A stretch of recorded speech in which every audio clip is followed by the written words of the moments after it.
Welcome to another episode of Twice Told Tales podcast. Today we have Vanessa Beeley back to our show. She is an independent investigative journalist based in Syria. She has just returned from her trip to Iran, and we're going to hear more about what is happening in Syria and her observations about Iran.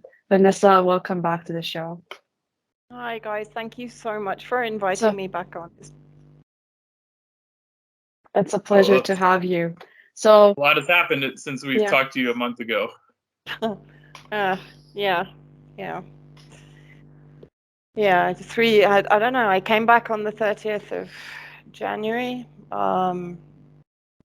and literally only a week back in Damascus before the earthquake hit, and Syria, which is already suffering incredible torture, basically, under Western sanctions that have been increased through every US administration, whether it's Republican or Democrat, doesn't make a difference. In fact, the Republican administration probably tightened the economic screws more than the Democrats. So, this entire claim that Trump was anti-war and so on, yeah, maybe he was anti-military war, but as regards Syria, the economic war increased under his administration. And now we have actually freezing temperatures here. Snow, ice, rain. Literally the day of the earthquake, the weather suddenly took a turn for the worse, and we had, this morning it was just sheet ice everywhere. And so in these conditions, people are on the streets having their houses collapsed. Houses, of course, that have just survived also 11 years of war, of terrorists tunneling under those houses. Because a lot of people said to me, but, how could those houses just collapse like that? And I said, well, much of these areas were occupied by the terrorist groups, backed by the West, of course. And those groups effectively built entire cities under the city. Any city that they occupied, tunnels were built, and they weren't just unprofessional tunnels. We were talking about this the other day. They were entire catacombs, entire cities. They had hospitals underground. They had ammunition dumps underground. They had weapons underground. They could drive cars through some of these tunnels. Wow. And this was expertise that was actually given to the Muslim Brotherhood groups by Hezbollah. So this was the use of expertise and strategy from the resistance axis that was then used, weaponized against the resistance axis in Syria. Is there any evidence of like U.S. machinery going over there to dig tunnels? Because I know there's a strong tie between the boring company and the U.S. government. That's the Elon Musk's the company for digging tunnels.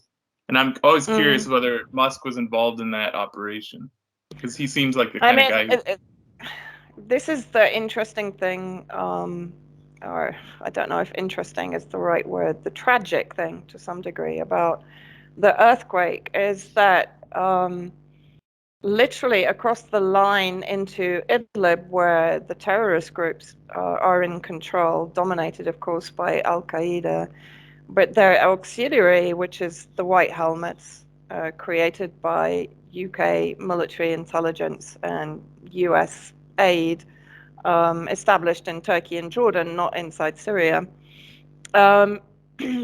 They basically, since 2013, and their entire YouTube, they have an entire YouTube channel dedicated to the receipt of bulldozers and heavy digging equipment and unbelievable modern sophisticated equipment that is just not in existence in Syria.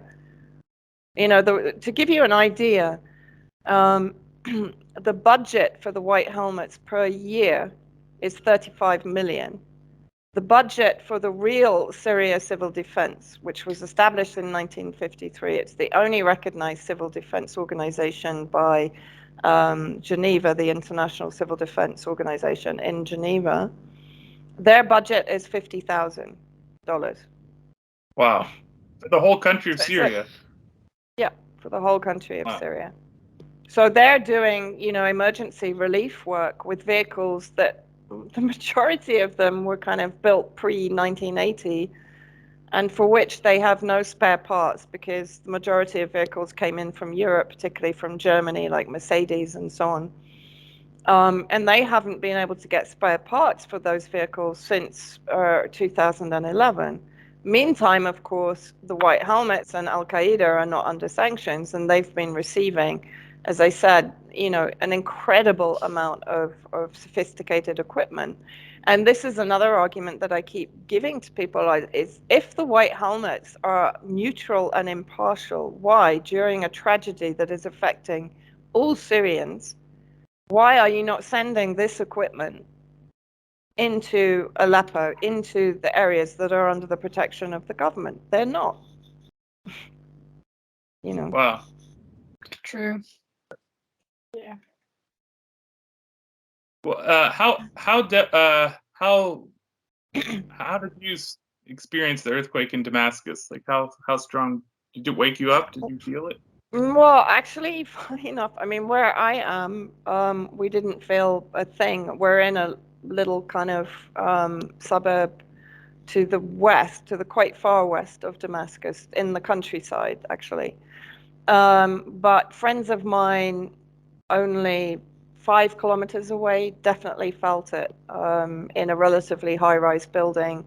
Friends of mine in central Damascus felt it for sure, and in Jordan and Lebanon.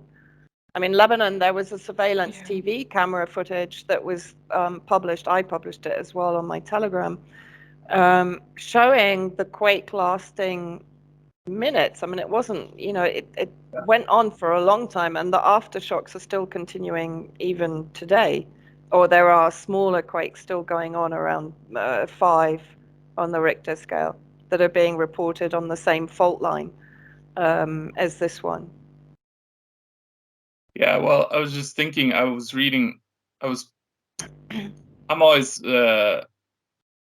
thinking, let's say I'm just a general skeptic of everything. So, and I know that the Israeli government is very keen to destroy the region that was affected by much of this earthquake. And so I was thinking, would it be possible that this was a human-made earthquake, or at least a human-triggered earthquake? Because fault lines are always there's always a little bit of tension, and if you can release that tension, you can get an earthquake.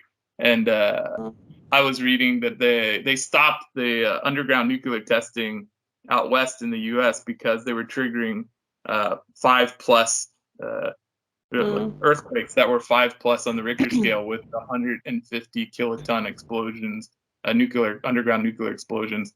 So that was back in I think that last tests were in the early 60s in the U.S. And so underground tests, because they had to cancel them because they were causing these earthquakes. So I don't know. With all that underground tunnel digging equipment, and they had huge, they had a period of time now where they just sitting idle with digging equipment. It just seems plausible to me that they just dug a really deep tunnel and put a huge explosion down there. I mean, yeah, there are also, I always keep an open mind to this kind of thing, and there is the fact that the Erdogan regime were apparently or seemingly being very critical of the US just before the earthquake hit.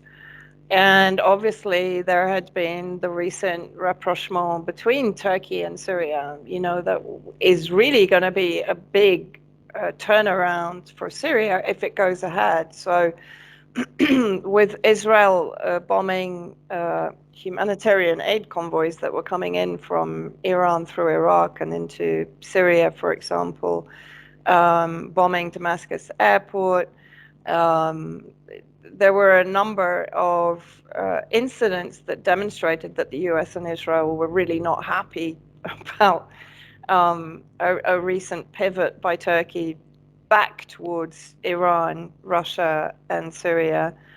And yes, with the Turkish regime rhetoric very much anti-US for some time, actually. That's been not necessarily from Erdogan, but from members of the government. You'll remember after the terrorist attack in Istanbul, I can't remember which minister it was, but he basically told the US to keep out of their business and that they weren't going to accept condolences from them and so on. So, there have been rumblings of anti-US sentiment from inside Turkey. And we know that the US doesn't tolerate that, particularly at this juncture in history, when they're effectively trying to control the world and the world resources. Do you think that rapprochement would go as far as denying U.S. Fuel tankers from crossing the border, illegally stealing oil from Syria? Because the U.S. is currently stealing 80% of Syria's oil. The idea is that Syria would have back control of its resources. So then, Turkey is always to some degree in a win-win situation. Yeah. Because, like, for example, with Russia, it's playing the middleman, and so therefore it's the one that's receiving Russian gas and oil, and then it's trading it on to Europe. And it's been doing that, it's been playing that role for some time, since pre-2011. So Turkey stands to gain really whatever the situation or whichever side comes up on top. Which you have to sort of take your hat off to Erdogan, much as I dislike, the Muslim Brotherhood and what he's done to Syria. You have to kind of reluctantly admire how he has effectively played both ends against the middle without actually getting regime changed or assassinated in the process, although he's come close a couple of times. Yeah. That's true. What about this prediction or that went viral by, I think, a Dutch scholar? Do you think that is also some sign of, like, I don't know, maybe as Chris mentioned, that there is something there that was actually triggered by humans? Or let me just summarize what that was. There was a geologist who has a YouTube channel who talks about earthquakes and things, and he had said that there was likely going to be an earthquake. And I think you can do that based on I've studied geology, and I think you can do that basically by monitoring the tremors that are happening in the various fault lines. Yeah, it's not a new thing. Yeah. But if you were a government and you had geologists on staff, you could know that there is this tension buildup on that fault line, and you could have, a year or two advance. You could say, well, we know there's tension on that fault line. Let's target that with an explosion, and then you could cause a huge earthquake. So that would be my theory. Yeah, and I mean, there's also the fact that I think it was US and a number of other countries evacuated their embassy staff just prior to the earthquake. Now, if they knew there was a chance of an earthquake coming, why didn't they make that knowledge public to the Turkish and to the Syrians? Who that's the question. Would be affected, So there are a lot of there are a lot of questions. And I guess at some point, people are going to start investigating and looking into it. Right now, of course, we're just dealing with a humanitarian disaster. I mean, more than 2,000 dead and God knows how many thousands still under the rubble, because, as I said, we simply don't have the equipment. We have teams coming in from countries that are effectively defying the Caesar Act, because as you know, under the Trump administration, the Caesar Act effectively sanctions any country that comes to the assistance of Syria. So that can be Iran, it can be Russia. And that, that's why when a lot of people say to me, well, why isn't China doing this? And why isn't Russia doing that? And why isn't Iran doing that? And, I say to them, well, it's possible that they're doing what they're doing in private and they're not making it public, because if they make it public, they're going to get more sanctions brought down on them by the US, right? So there's a lot of that going on. I'm aware of that happening in Syria, that there is help coming in, but that countries are wary of being public over it. But what I'm sort of very heartened by is the number of countries that have defied the Caesar Act and are actually sending planes and rescue team and rescue equipment, humanitarian aid by plane to the various airports in Damascus and Aleppo, for example. You think this will Venezuela help? landed last night. Yeah. Venezuela and who else? Well, obviously Iran, Russia, Iraq has sent a convoy. I think it's promised a convoy of 28 fuel tankers if they make it across the border. And Algeria was one of the first. Armenia, of course. Venezuela, as I said, I spoke to the ambassador in Damascus yesterday, Jose Biamorgi, and he told me that the plane was landing last night with a team of 20, and they would go first to Latakia and then to Aleppo, but they were bringing in aid also. Egypt has promised aid. UAE has already sent aid. I think that's it. I'm not sure if Jordan has responded yet. Lebanon, of course, Hezbollah have sent in teams and aid. I think it was the security minister in Lebanon he sort of pointed out a loophole in the Caesar Act. And they're all basically saying, look, you keep saying that humanitarian sectors are excluded from the unilateral sanctions. Of course they're not. But what they've done by pushing that point is, of course, they've given these countries a kind of loophole where they can say, yeah, but this is humanitarian aid, so it's excluded from the sanctions on Syria and the sanctions on countries that are coming to their aid. It's crazy. In terms of these, all these countries coming together to help, it seems like that could inadvertently help bring more cohesiveness to the region. Exactly.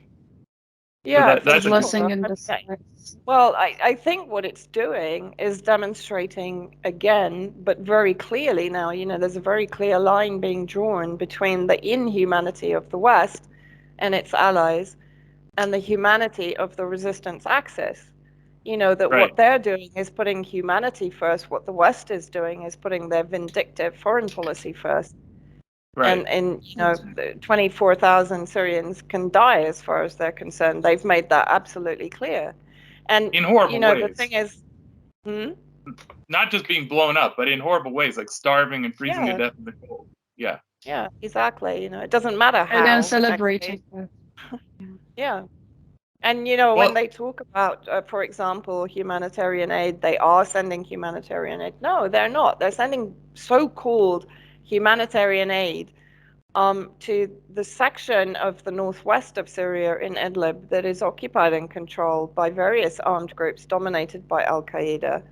And in the north, it's coming into Afrin, which is controlled by the Turkish proxy armed groups. So it's not coming in Syria. It's not coming via the Syrian government. The legitimate, internationally recognized Syrian government is not receiving and distributing the aid. It's coming in through Turkey, which is a hostile state that has annexed Syrian territory. It's coming to groups that have effectively destroyed Syria for the last 11 years. And as I put out a video this afternoon, it's being stolen. It's being stolen and it's then being sold to Syrian civilians. So again, Syrian civilians are irrelevant in Western foreign policy. They don't care about Syrian civilians. It's just an excuse to fund the moderate rebels covertly, basically. Like and the white helmets, because the white helmet brand itself was severely damaged by, for example, the reports of their crimes against the Syrian people, which included organ trafficking, child abduction, participation in the armed group torture and execution of government loyalists, etc. Um, and then, of course, the fact that they were exposed to have staged the chemical weapon alleged event in Douma in 2018, which led to the unlawful aggression by the UK, US, and France against Syria without even the OPCW report having been started, without inspectors even having got into Douma. And so the entire brand, along with the OPCW credibility, had been severely injured, right? And then they tried to pump it up with sending the white helmets to Ukraine and you know, it's kind of tagging them onto the Ukraine narrative. That failed. And so now I have it from an inside source that Samantha Power at USAID has instructions now to basically re-promote and rebrand the white helmets. As I predicted today on Twitter, they will no doubt receive their 4th Nobel Prize nomination as a result. Sure. And basically, you're seeing Western media wall-to-wall white helmets again. You know, it's extraordinary. It's just like some horrible propaganda Groundhog Day. It's just, it's unbelievable. And they're so discredited, like with anyone who just knows how to read, like they're so discredited. Like if you just, like the only, that's really depressing that's, I mean, they should at least change it to like the purple helmets or something, at least change something. Oh no, they have the violets. They created the violets, which are kind of a branch off of the white helmets, which I wrote about actually. I'm surprised it wasn't the pink helmets, to be honest. No. Yeah, it's the violets. Code Pink should take over that role. They're already doing a good enough job destroying things here. Oh. Well, sorry, yeah. So did you see Aaron Mate tweeted this really great thing that then Mint Press posted on their Instagram? That's how I saw it. He tweeted a series of tweets, but the one that was most significant to me was he retweeted a video. I forget which U.S. official it was who said, like, we're not going to contribute to reconstruction in Syria. It was after, you know, whatever U.S. funded bombing campaign or whatever. I forget which city it was, but they were like, we're not going to contribute. We're not, like, it's just so obvious that the U.S. just wants to sit there and watch civilians die. The rest of Syria, though, is rubble. And what the Russians want and what Assad wants is economic reconstruction. And that is something that the United States can basically hold a card on via the international financial institutions and our cooperation with the Europeans. So we argue that absent behavioral changes by the Assad regime, we should hold the line on preventing reconstruction aid and technical expertise from going back into Syria. And it's the same now. Even after an earthquake, the U.S. is not lifting a finger. So it's fascinating. Mm. Yeah, but I mean, you know, I guess we shouldn't be surprised after 500,000 kids in Iraq, after Libya, after Yemen, Syria, Venezuela. I mean, basically anywhere the US is, the country is devastated, decimated, and destroyed, and the people are irrelevant. You know, when they all start complaining about, the drug trafficking and prostitution in Libya, well, hello. Yeah, exactly. You know, this is all generated by the US cartel. And you know, when I talk about the US, I guess I'm not even talking about successive administrations. I'm talking about the people behind the throne, you know, the billionaire complex that is effectively running the show, whether it's UK, US, EU, the entire Western hemisphere, basically. And then, of course, you know, I would put Australia and the Gulf states and Israel into the same basket. But it's the billionaire complex. It's the plutocracy behind that are effectively running the show. And no, of course we know from the COVID project that they don't care about human lives. You know, when elderly are left to die in care homes alone, and they're literally given enough tranquilizer to send them on their way, when Canada is introducing a medically assisted death program that is going to cleanse Canada of the homeless, the depressed, the suicidal, is now even targeting up to 1-year-old babies. You know, then you have to start understanding that the inhumanity that is on display right now has been visible for a long time. It's just a lot of people haven't picked up on it or haven't seen it. But, and I think as much as the earthquake in Syria is a tragedy, and it is absolutely devastating for the Syrian people. It's like the other day when it happened, I just thought, I don't think Syria could be any more broken than it is right now. And I really shouldn't say that because the US is capable of anything. But, the positive, if you have to start looking for positives that will come out of this, I think, is that people will hopefully be even more aware of the inhumanity of their regimes in the West, not only against Syria, but against them. Yeah, and they have to be careful because that inhumanity doesn't, I think a lot of people just don't understand. They look at the history and they think, oh, I'm going to know when it's evil because it looks like that. That's what evil looks like. But they constantly find ways of selling this inhumanity to you in ways that make it look like it's benefiting society. And that's what Nazis did. Well, but we're not going to have the same history again. We're going to have different flavors. And this time it's like, oh, in Canada, oh, it's a human right. You should be able to die at any age, even if you're like, or whatever. It's like what they've just done in Iran, championing women's rights. Exactly. And I just spent the 2 weeks in Iran, which was kind of fascinating. But the fact that they've kind of pinpointed women's rights, which actually what they've pinpointed, which is, of course, as Amnesty International describe it, the forced veiling, which is a total mischaracterization of Iran anyway. But that's like saying forced drawing or forced shirt wearing of women in the West. Well, the same it's exact not only thing, that, because veiling, but using the lexicon veiling automatically makes people think of either the chador or the burqa. True. That's true. Right? That's not even the right word, like veil. That's exactly. So, if they had said forced head covering, okay, then people would probably shrug and go, yeah, whatever, But the actual lexicon they use is so clever because automatically in people's brains, they're thinking at least hijab, but probably burqa or niqab, and they can't see anything. And they're, like you'd see in Afghanistan, of course, under the Taliban. Wow. So it's very clever how they do it. And the extraordinary thing, I mean, your article at Grey Zone was just perfect.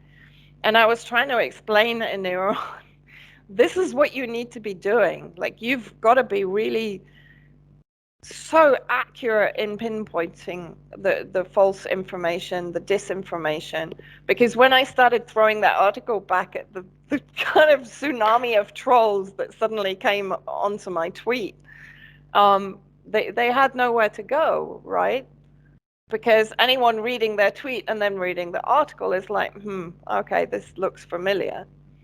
But unless Iran as a whole, as its media complex, not the Saudi-funded or the Western-funded or the Israeli-funded entities that are pushing out the propaganda, but the actual Iranian media needs really to start understanding again, because this is a bit Groundhog Day, because this is exactly the problem in Syria as well, is that they didn't realize the power of the information war and the power of the information complex and how professional it is and how well resourced it is. This is very important. It's like Press TV just avoided the whole topic basically, which was really kind of and I felt like frustrated because I'm not gonna back any side ideologically, but I just think in terms of self-defense, like, why didn't they do articles like we wrote? I mean, as far as I know, the article that we wrote is basically the only example of that on the internet. And it is. I think the thing. Yeah. Well, I think it is like a part of it is because that a lot of people and officials inside Iran do not really understand the power of the information war and disinformation war that is against Iran. But it's also like personally for me, it is that there are just so many lies and so many examples of those things that it becomes just Yeah. ridiculous, and you feel like as I said, like in the interview with Clayton Lewis, that I did not feel it was so important to like to show that there are so many lies, because they looked very ridiculous, and I didn't believe that there are a lot of people that are actually believing those lies. And if it wasn't that I mentioned a few of them to Chris, and he actually told me that how it was important to address those lies, I probably wouldn't feel the impetus to actually do it. And there are, I mean, that the ones that we did is just maybe the tip of the iceberg. Like, Yeah. every day I see a lot of those examples, and now I understand how important it is to exactly pinpoint those lies that are just being spread. And all of them, like CNN, BBC, influencers, like it's everyone is involved. A recent example, which was there was, I don't know if you had heard the story of this 20-something girl that was jailed during the protest, and CNN did a full report of how, with details, how she had been raped and her head shaved and taken to hospital and everything. And yesterday or the day before yesterday, she was released with the same hair and with nails like this long. This sounds very familiar, like the story about the kids in Dara at the beginning of the engineered protests in Syria. I mean, this is the thing for me. It's just a recycling of the playbook. You know, it's, as your friend Hannah said, it's boring. Actually, exactly, it's boring, but it's kind of deadly, because the West has not learned from history, unfortunately, you know, and there is a sort of antipathy towards Iran because of what is perceived as an Islamic leadership. And, you know, it's a bit like China. China, Iran, and even Russia have really been dehumanized for years in the West. You know, this isn't something new, so it's relatively easy for them to throw in something that is emotively triggering for the West.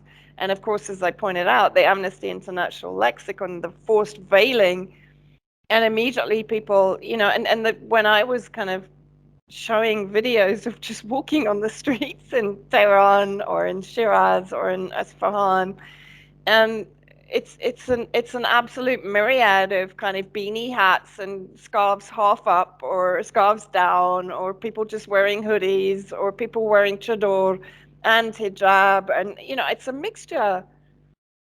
And this is the biggest kind of point that I took away from the 2 weeks that I spent, is the diversity is just not being reported in the West. Of course it isn't, you know, because it doesn't want to make the entire narrative complicated. It just needs to be, well, these are women's freedom activists fighting against the bad regime that is forcing them to dress in a certain way, and so on. And as you said, Chris, you know, I'm not ideologically attached to this either. But my role is to identify what the West is doing to destabilize any country. And you know, it's blatantly obvious. Iran is surrounded on almost every side by hostile or controlled states. Yeah, and it's not like you're taking the side of the West because you hate the West. Like, all this stuff is bad for the West as well. Like, this, whatever this war blight that's taken over the, you know, Western politics since 9/11 is it's all driving the West into a pit of hell. Like, it may not seem like it, but that's what's happening, because the rest of the world sees this stuff. And that's why, you know, it's really disgusting when I see groups like Code Pink, who's a women's rights supposedly run organization who says they're for peace, and gets these kind of absurd, like, you know, sort of like where they break into some sort of government conference and hang a banner up somehow. Somehow they get into these like secure meetings and make a big show of it and show it on how they're leading this like women's led and then they go along with the weaponization of women's rights to regime change Iran. They just go fully along with it. We stand with the women of Iran. And it's like, how are we supposed to take that seriously? And now they're ducking out of the biggest anti-war protest that America's seen in at least a decade. They're ducking out because one of the speakers said some questionable things about feminism. So it's like they don't even they go along with the weaponization of women's rights to overthrow Iran because it's just and now they're worried about their fundraising scheme because they basically fundraise from a bunch of boomer older women. That's where they get their money from, and so they're afraid of that, like, you know, some offensive male speaker. And this, we're dealing with World War III. Like, I just sorry, that was No, but I mean it's entirely Understandable. true, and I think what I also found kind of ironic was my understanding after the time that I spent in Iran is that a lot of the kind of power behind the protests is coming from the nouveau riche in Tehran. And when you go to those areas, the majority of them, although they're not wearing headscarf, they're wearing face masks. So, like, so I guess the new religion I kind of taking over Islam. Yeah, no, but this is the most. This I just found supremely ironic was that I was just like, yeah, but hold on. So you're basically Forced veiling. That's forced veiling. You're protesting publicly and you're supporting violent protests, right, in Iran because you object to the oppression of wearing a headscarf. And people need to understand wearing a headscarf means literally just pulling your scarf up and covering your hair. Most people have the majority of their hair showing. Okay. As I said, ideologically, I'm not defending anything, but I'm just pointing out the facts on the ground, which are not being reported by the BBC and BBC Farsi and CNN and Amnesty International, etc. But yeah, when you go into these areas, many of them are wearing masks. And I think, well, okay, so you're rejecting what you perceive as an oppressive symbol of an oppressive regime in your own country. I'm using their kind of linguistics now. But but everything in the West is kind of okay in your view. And yet you're wearing what is a symbol of oppression that was introduced by the West against its own populations and globally, right? Yep. This, you know, and I remember at the beginning of the COVID project in 2020, a Yemeni friend of mine actually, I mean, he was kind of joking, but he said, you know, it's quite funny. Like the West has been against, they've legislated against wearing the burqa. And here they are, they're literally wearing the burqa in public. Yeah, well, that was France. That was the most amazing Yeah, thing especially in early France. on. Yes. Yeah, France was great because Yeah. they like a year before outlawed Exactly. burqa for security reasons because they couldn't identify you. Exactly. And then a year or two later, they're mandating everyone cover their full face. And it's because this is like a new religion, this COVIDian stuff. And this underscores what I was talking about the Iran situation. It's a culture war. They're weaponizing a difference in culture because in the West, we do something different. And it tends to be that the upper class in Iran, because they have more free time and they can travel more, they integrate some of this Western culture into their own worldview. And so that shows how the COVID hysteria was influenced them even more because they got not only the Iranian COVID hysteria, but they got injected with the more toxic Western COVID hysteria in the English language media. But then just in general, like embracing Western culture means looking like Westerners. And I found this really fascinating. There was, I forget the name of the guy, Mazda something. He did this podcast with the Covert Action Quarterlies podcast, which is a really good podcast, by the way. he mentioned that early on, like in the 1930s in Iran, there actually was this campaign to remove the burqa. That was the campaign to have not the burqa, the hijab and the traditional dress of everyone. Hijab. Yeah, hijab. It was like a war against the hijab. And could you talk about that, Satara? Because that's something that people don't get in the West. Yeah. Yeah, so during the first Pahlavi, he was trying to modernize Iran, and that he started by changing the dress codes.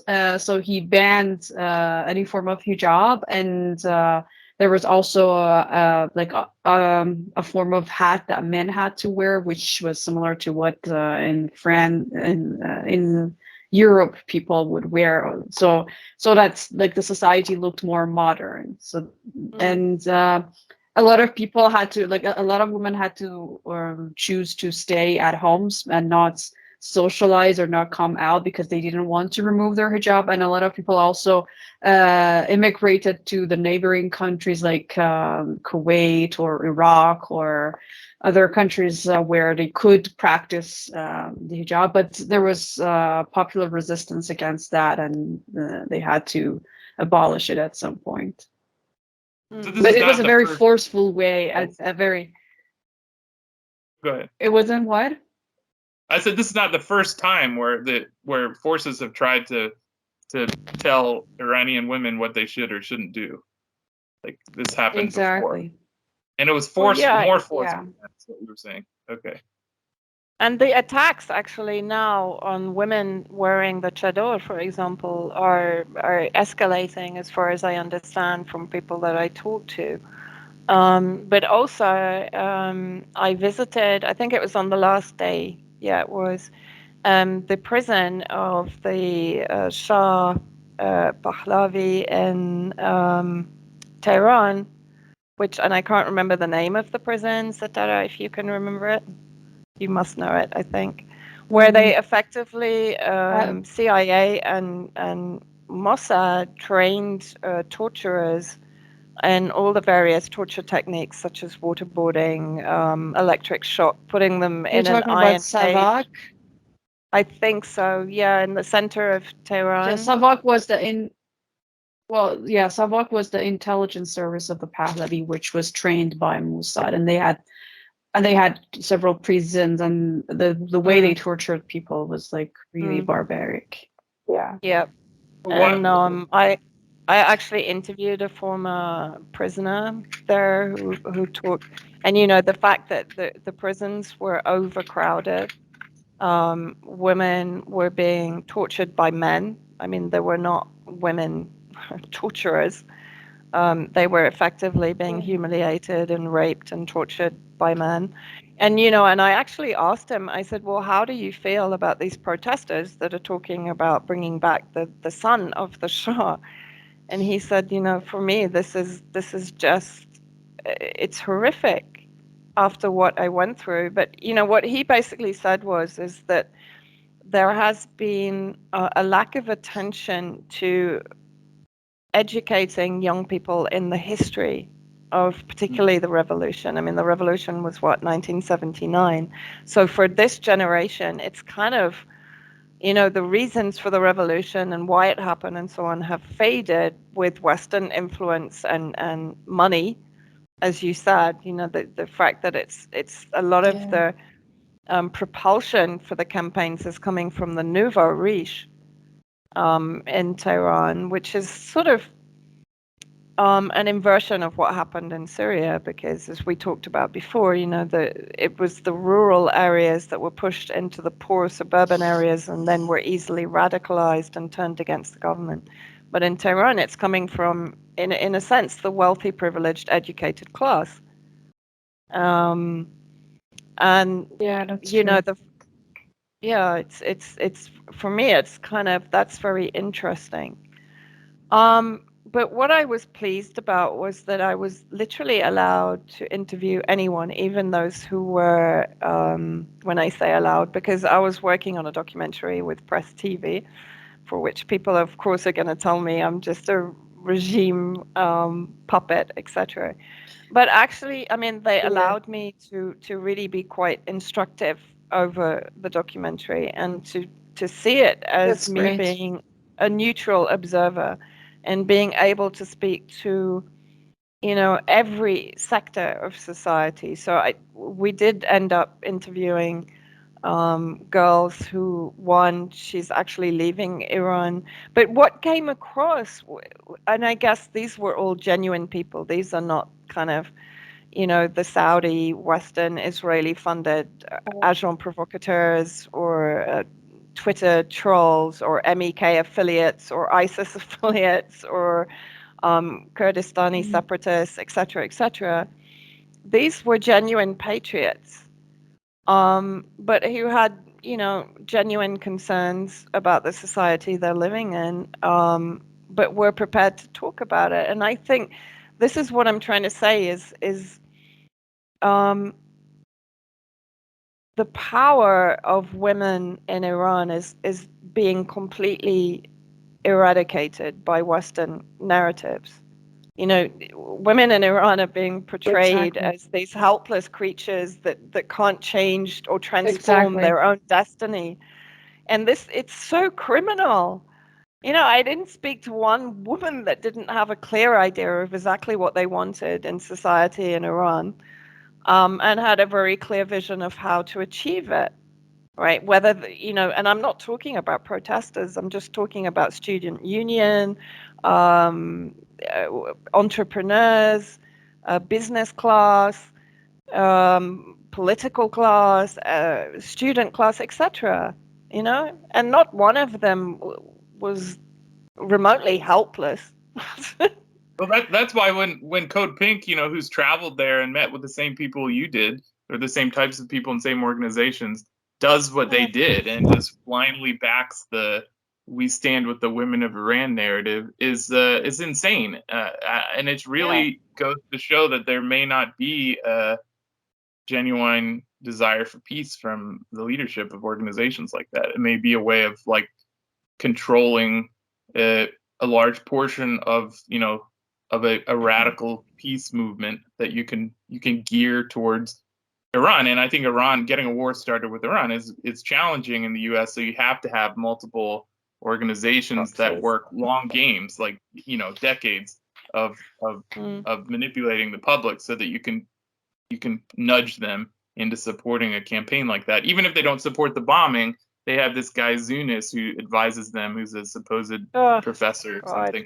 And he went, you know, he was the same in Syria. He would be like, "Oh, I don't support regime change, but Assad is a butcher," or whatever. I mean, obviously he didn't say that. And if you ever said that to him, he would come back with a 20-page email saying how he didn't say that. But he says that that's his theme is like, he agrees with the U.S.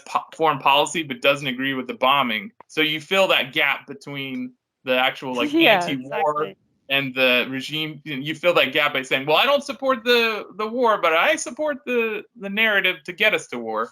And that's what Code Pink did in this case. And I'm sure, and I know it was in part because of Zunis's, and you know, he's been pointed out to Zunis, as you know, he's a Zionist basically.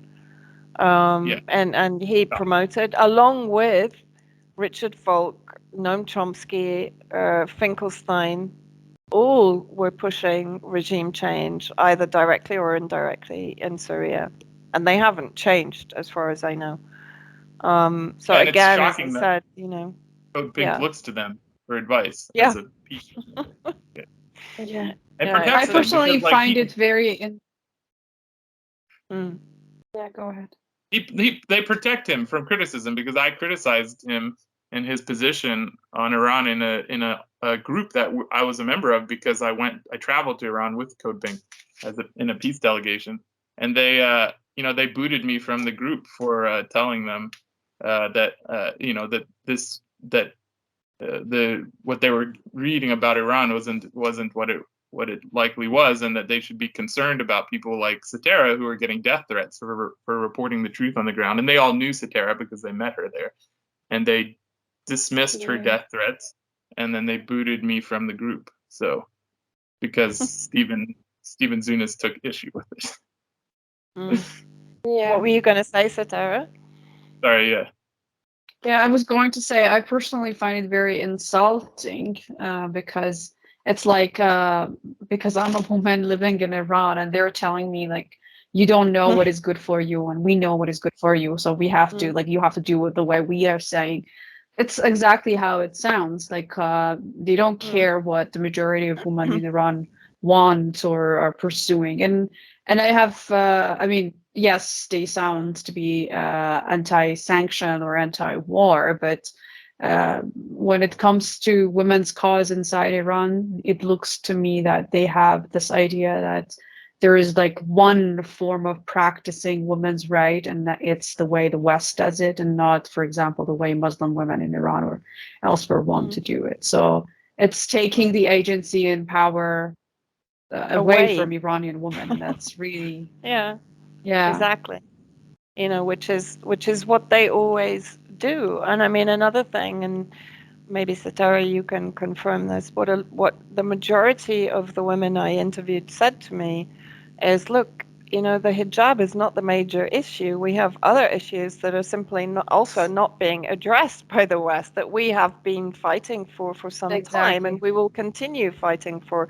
The hijab is really, it's a symbolic thing, but it's minor in relation to what else we are actually trying to achieve. But of course, what happens when the West blows up or amplifies one aspect of the narrative, what happens then? Any government is going to become almost more hardline because it's fighting back against Western influence in its country, right?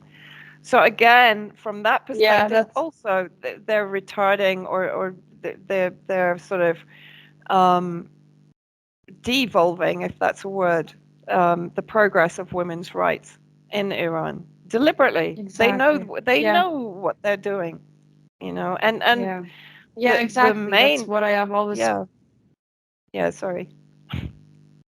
Yeah, I'm sorry I talked over you. It's because of the internet connection, No, probably. I know. But yeah, it's yeah, yeah. It's because it makes our struggle a lot more difficult because like if the next months or a day after the protest, I wanted to start a women's movement to work on other areas that I think are a lot more important and are affecting a lot more women inside Iran. The government is going to be suspicious and think that this is like I'm being supported from outside, and I understand this because the other women's movements ended up being infiltrated or set up by forces outside. So it's, I mean, if they were really genuine in like supporting women, the first thing that they would do would be to lift the sanctions and allow Iranian women to like travel more freely, because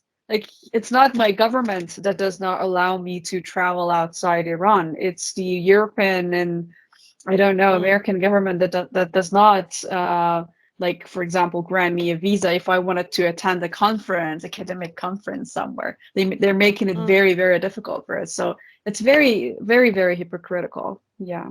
Yeah, absolutely. And you know what, even from men and women, I guess the biggest issue for the majority of people, or from, the kind of 10, 15 interviews I was doing per day,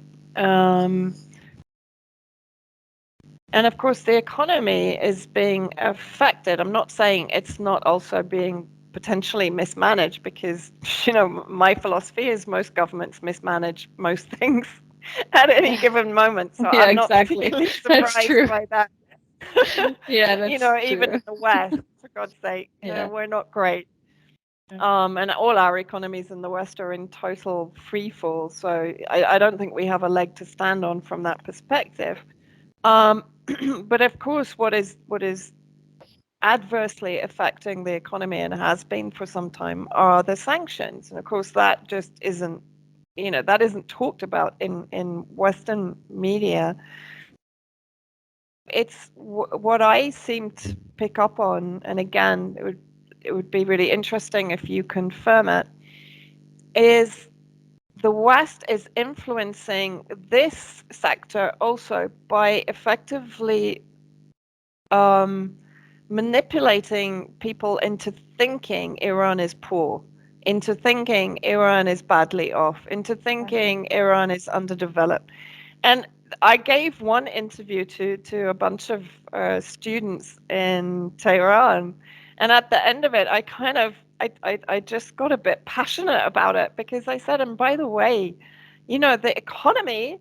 I said, I've visited the poorest areas of Tehran and gone into people's homes where they have running hot water, where they have electricity, where they have heating, they have gas heating, like mains gas heating. Yeah. They have security cameras.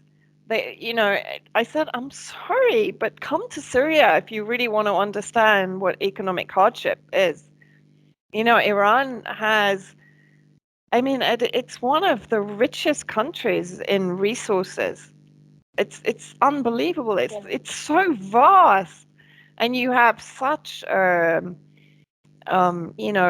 environmental abundance in Iran, and then you have the resources. You have gas, you have oil, you gold. I mean, of course, this is also one of the reasons that it's in the crosshairs of the entire kind of oligarch complex, right? Because I guess their ultimate plan is to control world resources, and Iran is very, very wealthy from that perspective. But yeah, a lot of them, when I actually started saying to them, well, what about this and what about that? They kind of were like, yeah, but we're just badly off. Compare us to, I don't know, Europe or the US or the UK. I said, are you kidding me? Exactly. Like, you're paying 5 cents a liter for fuel. Ask any American or any European or any British person what they're paying for octane fuel for their car, and they'll die if you tell them 5 cents a liter. 5 cents a liter. Yeah, it's like the other 300 day, times that like here. after, well, they always want to compare themselves or compare Iran. They would, I mean, the argument that they would have, or argument, I mean, is that, well, you can UAE, or you can look at Qatar, or like European countries. But there's a lot of things that they. I mean, I think with all the economic grievances and problems, like serious problems, especially over the last maybe couple of years that we have had, we're still doing a lot better than a lot of other countries, like probably most countries. And it's also the prices. Like after we met, I had to do an X-ray, like see an orthopedist and do an X-ray, and the whole thing, like I on my weekends I booked an appointment online, and the whole thing, like seeing my doctor and getting an X-ray and going back to him, didn't took me more than 40 minutes, and I paid less than $8 for the whole thing without any insurance coverage, like because I'm self-employed and I didn't have any insurance, and so there were people there who were like doing the X-ray or visiting the doctor for free because their insurance covered everything. So where in the world, like how many countries can you do all those things with less than $8? I mean, Also the appointment time is really like my parents have like they're, because they're old enough in America, if you get to a certain age, they grant you health care, which is kind of ridiculous. So like when you're actually anyway, so they have good health insurance, but it still takes them like weeks to get an appointment to go see something like that. So like, or you have to go to the emergency. The UK and Europe is, they've just decimated the health service in the UK. I mean, it's appalling. It was appalling before I left the UK 20 years ago. And it's just gradually been eroded and hollowed out. Even France now is starting, and I mean, they were the flagship health service in Europe, basically. And even that is starting to fail now, to fail the population, despite the very high costs of medical insurance, or what they call social, I guess it's kind of social security insurance there. So yeah, and even driving on the roads, going from Tehran to Isfahan and then to Shiraz. I mean, the roads are like 100 times better than the majority of European roads, not France, because they're renowned for having good roads. But at the UK, it's like 100 times better than the quality of roads in the UK. All these little things that you pick up on when you're there. Yeah, I think my biggest concern is there was an element of this kind of, it's not going to happen in Iran. You know, what happened in Syria is not going to happen in Iran. And I just hope they realize the enormity of the threat that they're facing and that they don't end up. I wouldn't want any country in the world to end up like Syria or Iraq or Libya or any of these countries that have effectively been, but particularly Syria, because if they're going to wage a war in Iran, it will be a proxy war. And that's exactly, of course, what they did in Syria. And I saw signs of very similar tactics, of course, in Iran. But I think they seed that feeling that it's not going to happen there. That's part of the propaganda narrative, because they did that in Ukraine with the Ukraine situation too. They fed that heavily into the U.S. population so that people didn't resist it. So it's part of this way of reducing the resistance to the narrative. And I know they did that in Syria. It's not coming from. No, I mean from within Iran. There's an element. Yeah, but I think it's all fed through BBC Persia and all that. It's part of this pre-war planning to get people to convince that it's not going to happen. This is just a, and so. Well, like I think it's because you don't really. Go on. Yeah, I think the like Persian-speaking propaganda channels are playing a role by, for example, saying like that. No, we're not at the risk of like balkanization of Iran or Iran being torn apart into pieces and everything. But I don't think that's the main force that makes them. I think it's because a lot of people do not really understand. I mean, what exactly happened in Syria? Yes, exactly. I still see a lot of people ignorant about what happened in Syria. Definitely. And I think one of the most interesting interviews I had was with a guy in Shiraz. I kind of lost track of where I was and who I was interviewing. But he was a head of various student unions, very kind of eloquent, very well-informed guy. But his arguments were quite extraordinary. And I was talking to people afterwards, and they said, yeah, this is very typical of the people that are kind of pivoting towards the West or are being heavily influenced, and particularly on the left in Iran. Again, if you can confirm this. But for example, many of his arguments were that it's time the Cold War ended, it's time Iran normalized relations with Israel, with America, and so on. And then he put forward the examples of China and Russia as countries that had normalized relations with the United States and had benefited from it. And I mean, I was interviewing him on camera, so my jaw couldn't literally drop on camera. So I just kind of kept a very, passive face. I thought, okay, I can see where this conversation is heading. And, and the funny thing was when I went back at him with various arguments, and particularly on China, I mean, I pointed out Xinjiang, the destabilization, the weaponization of the Uyghurs, Hong Kong, the encirclement of Taiwan, the naval buildup in the China Sea. So I said, if that's normalization of relations with the states, it doesn't exactly protect you or your national interests from interference by the US, either military, economic, or political, right? He conceded that. And then I think his final point was that there are countries that have made a success of normalization of relations, and he cited Turkey and Saudi Arabia. So I was like, well, yeah, of course, because if you're going to sponsor terrorism for the United States, I was going then to of say course you're going to have... Wow. But this I was told UAE. afterwards that this is very... it's a good example of the arguments used by the left, basically, against the government and against the leadership of Iran. It's very much this kind of let's normalize with everyone because that will resolve our economic problems, that will resolve our isolation, that will modernize our society, etc., etc. And why are we continuing this? And a lot of it, as you said, is actually this ignorance of what really happened, not only in Syria, but really in the region. But in the region.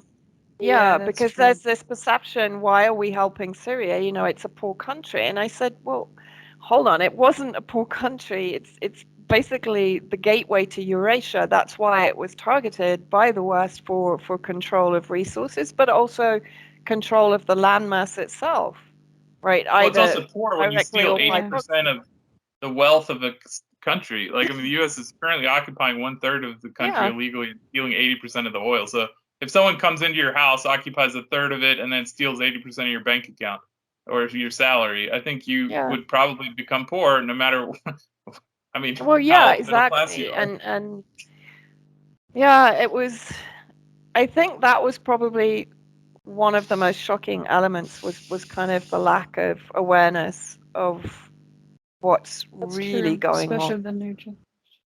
Mm. Yeah. Uh, Yeah, that's very sad. I mean, it's mostly with the new generation, but it's not limited to the new generation. Like I see older people, like people older than me, who have actually seen what happened, like what the Pahlavi did, and how where Iran stood during the Pahlavi, saying sometimes like saying that maybe they wish the Pahlavi to be back or that they don't want this government. And when I ask them about like, well, okay, let's say that you hate the Islamic Republic, but do you really remember what it was like during those days? And I can't imagine how people have forgotten. Like it's documented and everyone knows about like all the tortures and lack of freedom, the poverty, like the poverty that existed, corruption.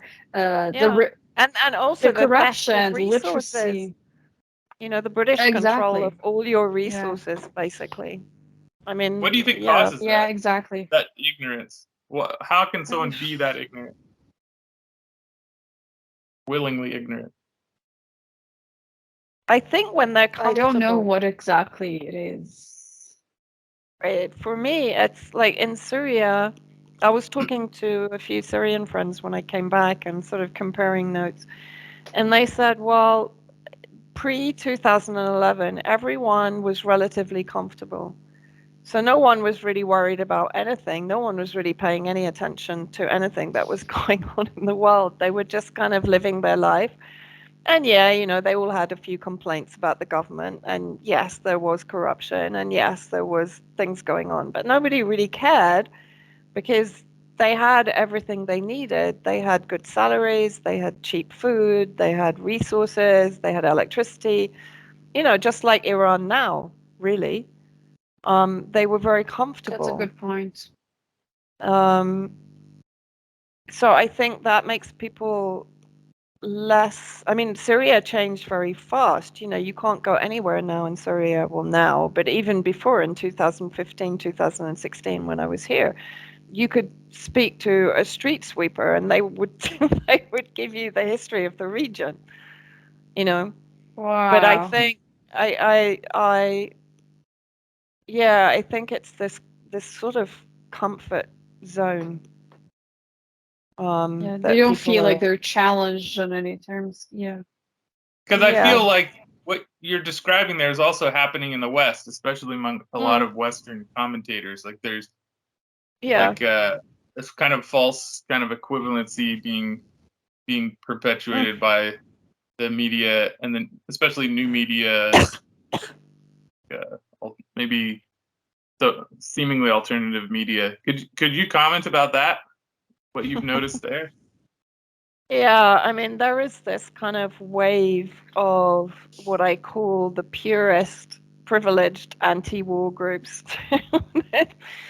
within independent media that are sort of issuing these very kind of esoteric statements of being against war, any war, and you know, Russia is basically equivalent to the West. Syria is obviously equivalent to the West because Syria is waging a war, you know, and it's such a reductionist argument, because it infers that the rest of us that are effectively taking a side, we're taking the side of the resistance against US allied hegemony and military and economic supremacy, right? So we are taking a side. I'm perfectly happy to say that. But somehow, by doing that, it is inferred, although it's not directly said to any of us, that we are supporting war, which is the most, I mean, it's the most insane conclusion, because no one in their right mind supports war unless you're, Lockheed Martin or BAE or one of the military industrial complex that is benefiting from war. Nobody in their right mind supports war. But of course, we all support the sovereign right of any nation to defend itself against aggression and unlawful force, right?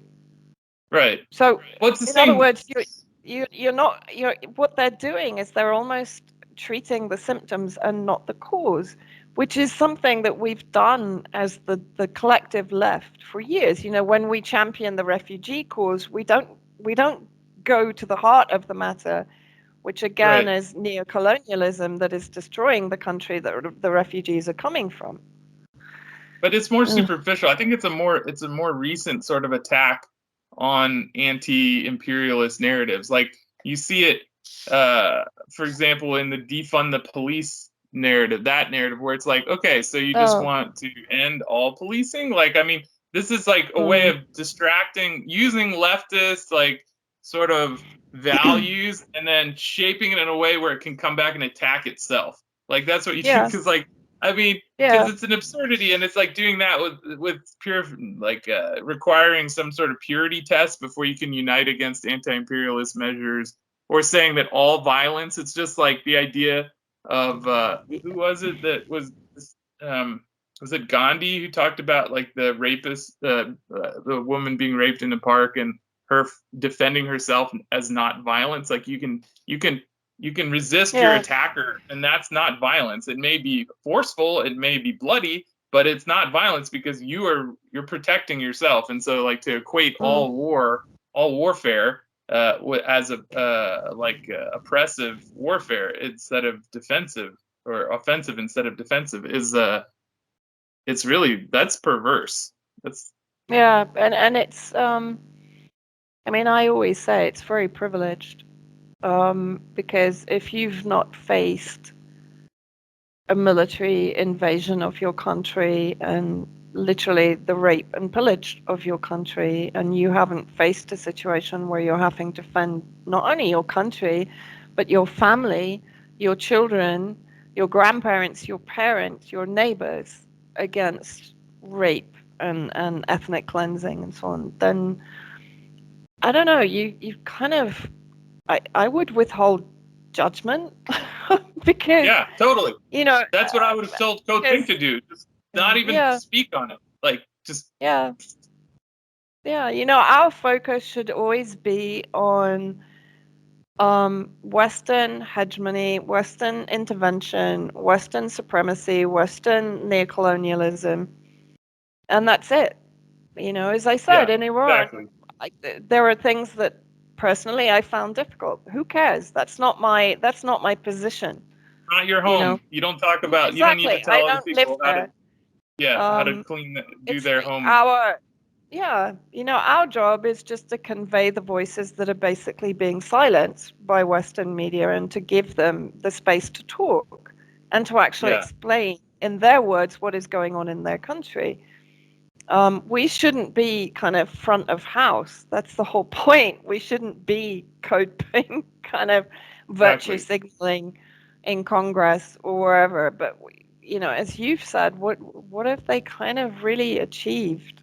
The wars have stopped. Peace activists to boycott a peace protest. That's what they've achieved.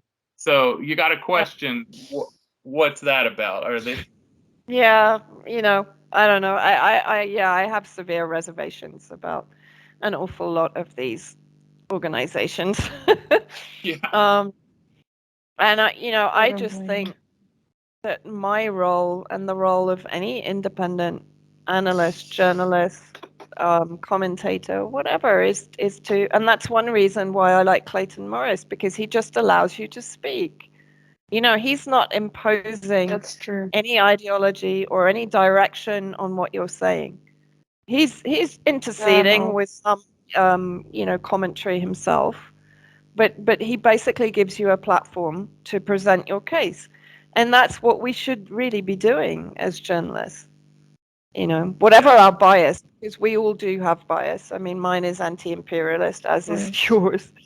But I'm also anti-war. To even sort of indicate that I might be pro-war is just insane for me. Nobody is. Nobody. You think That's any true. Syrian is pro-war? I mean, and if you look at just what Russia did in Ukraine, and you actually analyze it over the last 15 years, you can see that Russia itself was doing this as a way of preventing further escalation, which is, Yeah. so it's. And I saw someone actually say, well, why didn't they do anything earlier, like after 2014, when the ethnic cleansing was going on, blah blah blah. I was like, oh right, so who was supplying the weapons to the defense, the defense militia in Donetsk and Luhansk and so on? I mean, the thing is that most of these people don't have any idea of how Russia operates. It's like when people in Syria sort of say, well, why didn't Russia shoot down the Israeli missiles? Well, hold on. One, this is Syrian sovereignty. So it's Syrian air defense, which, by the way, is maintained and looked after by Russians as well as Syrians. But Syria is very proud of its air defense. So it's Syria that is responsible for the air defense, right, inside Syria. Probably coming from people who are from a culture which has apparently accepted the fact that you can just go bomb generals in other countries and assassinate, like Soleimani in Iraq. An Iranian general assassinated in Iraq with a U.S. or what is it, Israeli? It doesn't matter.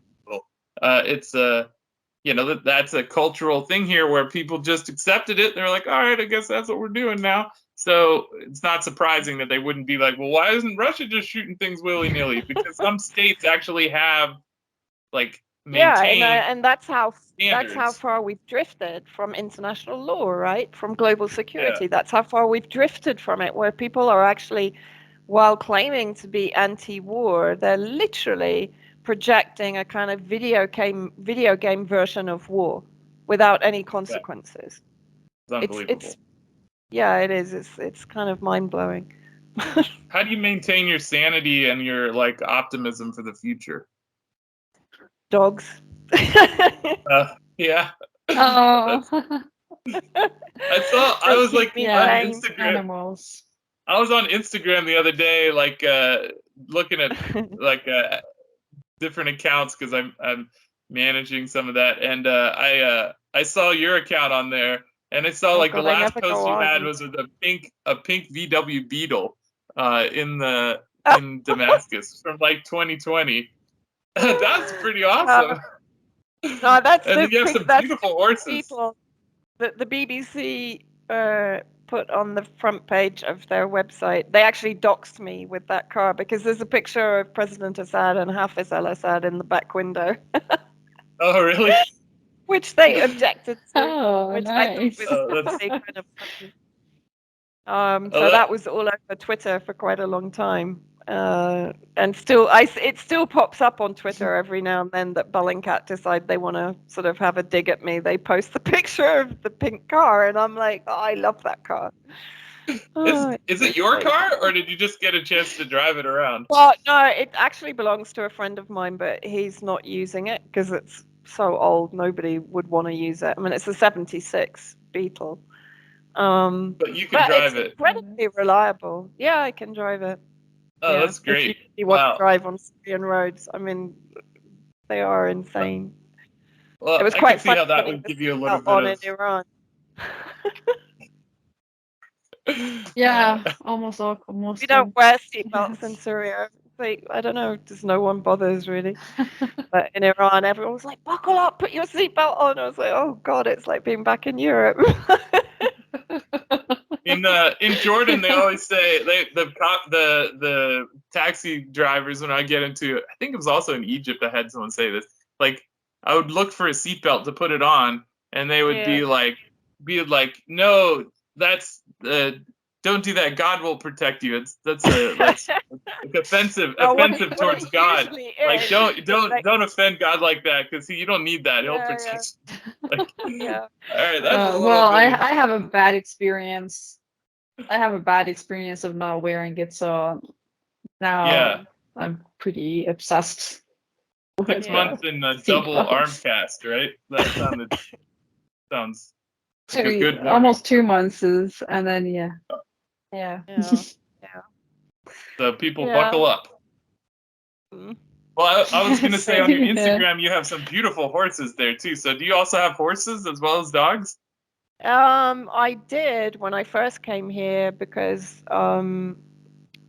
basically he was a rescue Syrian Arabian racehorse that they had broken basically, and then they didn't want him anymore. So I bought him for next to nothing. He was a stallion. He was beautiful. I think he might be on my Instagram. I'm not Wow. sure. Black And stallion. there's a black one, but he was grey. He was dapple grey. And I loved him. And we fixed him. Basically, we found a really good farrier, fixed his foot, fixed his tendon, and he was amazing. He was just my little war horse, really. And because near here there's a Oh. big racetrack, and that's where I kept him, so I could go and literally ride on the racetrack every day, the sand track Oh, that's nice. there. And the funniest thing Wow. is, the sand track is in the middle of the air base, of the air defense base. So I'm riding on the racetrack, and then all around me is Syrian air defense, which is about 5 kilometers from where I'm living. And Israel actually bombed there one day when I was walking the dogs at about 11 Wow. in the morning. Oh no. And I was, I don't know, like 200 meters away from the first impact of the missile. And the amazing thing was, there were a ton of officials and horse owners and so on having this big meeting in the stands, and they didn't see the explosion behind them. I saw them, and then behind the stand, I saw the missile hit and this molten shrapnel just everywhere. And Wow. they just heard the noise. They didn't see it, but I didn't have my phone with me. I couldn't film it because it's a relatively Oh. secure area, so I don't usually take my phone and I don't take photos there. But yeah, that was one of the dogs. Actually, is completely traumatized. She won't go outside now because she's convinced if she puts her head out the door, Israel's going to bomb. So How long ago was that? How long has she been living with that? It's must be about 18 months now. But for Wow. example, she's my early warning system, because if the Israeli missiles, because they tend to come overhead here before they hit the target in Damascus, she hears it before me, Oh because wow. she freaks out Wow. and goes to the top room in the house. So she wakes me up, and then I'll hear the missile incoming. So she hears it before any of us do. Bless her. Wow. Oh, that's really She, that's amazing, but also it's really sad that she's so traumatized from Yeah, that for so long. yeah, she So exactly. what happened to your horse then? well, things started to get really expensive here, like the impact of sanctions and the US stealing not only oil but all the wheat and barley and so on. So all the horse food was getting extortionately expensive. So he went to a friend of mine that breeds horses. And he's in a really good place now. He's in a really That's nice stable, and the kids are riding him every day because I sort of trained him that's up really nice. quite nicely as well. So I do miss him, but it was also a lot of time. Yeah. They are a kind of Right. time theft. Sure he's But yeah, happy yeah, in that environment. yeah. Well, that's cool. Yeah, well that sounds like good therapy. Like hanging out with dogs and Sure. horses. Especially. How many dogs Yeah, do you have? horses. 6. Wow. Oh, you're like a regular Glenn Wow. Greenwald. All Oh of my them God. rescued except Hey, you are one. Glenn Greenwald. You got to partner up with him. You could start a franchise. In the, Why? Has he got dogs? you know, he does that, right? He has a big dog rescue in Brazil. Oh no, I didn't know that. No, I didn't. You didn't know that? Oh, you gotta look that up. Just type in Who are you Glenn talking? Greenwald. Glenn Greenwald dog Oh. rescue. There's a whole documentary where this guy filmed his. Oh, really? He uses He employs homeless people to be the workers at his dog rescue, and so he helps to. Helps cool. both the street dogs and it's really, really sweet. And he started it because of, just like you, he like started rescuing all these dogs and had like a house full of dogs, and then he was like, well, I guess I got to turn it into something bigger. And so he Yeah, I mean, I've stopped at the house full of dogs because they're just I was speaking to a local trainer today. Actually, he's going to take the young one because she's a real handful. So he's going to take her because I've got to go to Aleppo. I've got to, I've got a lot of work on in the next few weeks. And she's a bit of a handful for anyone that comes and looks after them when I'm away. So I decided, no, she's going to go off for intense training. Oh, that's good. That'll be While I'm good for her. away. Yeah. Dogs like it when She's they're amazing. I mean, she was a rescue. She came from Lebanon. She'd been dumped, and then she got pneumonia, and people were throwing stones at her, and so on. So I was like, it's not a great region for animal care here. Tara's starting a cat rescue, so she has the start of a cat Yeah. orphanage also. So, Yeah, the Good to hear. cats are amazing in Iran. They're enormous. I guess they come from the Yes. breed, the Persian breed, originally, but all the street cats are massive. I was really like laughing. Our Syrian street cats are like Greek and Egyptian street cats. They're all got the like pointy noses, and they're all really skinny and wide. Right. But in Iran, they're huge. Yes. wow, that's interesting. I didn't even notice that before. I have to keep an eye on the size differences. Yeah. I know that there's a lot of street cats in Turkey I saw, and there's a ton in Cairo. Yeah. And I think now that you mentioned it, the ones in Cairo do tend to be really kind of slender, smaller cats. Yeah. Yeah. Like I call them But the Anubis one cats. in Turkey are very small. Yeah. I guess that's the Middle Eastern type, whereas the Persian type is the bigger, hairier, chunkier cats that then became so popular in the West, of course. But the street cats have obviously inherited that size and that bulk because they were all beautiful. I was like, oh, I want to take them home. Yeah, they're cute. So Dara started posting a lot of cat shorts on our YouTube channel, so I hope that trend continues because I think that's a great way to I don't know. Yeah, the cats of Iran. I want people to see cats of Iran. Connection to nature is what keeps me sane, actually, probably. Whether it's dogs, cats, trees, green, mountains, anything that reminds us that we're all part of this planet, actually, rather than constantly being divided and segregated and told what we should think about each other. It's the same for me. I keep bees and I keep a lot of little animals. So that's amazing. Yeah. Bees are One day. really fascinating. Yeah. Always keep you on your toes. I can imagine. Yeah. Yeah. Amazing. Anyway, guys, I better go because my fire's about to go out and I need to put some wood on now the electric's gone off. So that's your version of places in Iran are so hot. Like, seriously, you keep your houses and your hotels like green. Oh, she told me that. I didn't. Oh, wow, more data points there. I was so happy to get I personally can't stand it because that's not the way we do in our, like, nobody, I'm probably the only one or the one that likes heat more than others, and it's Like my bedroom is too cold for my friends that come over. They think it's like just too cold.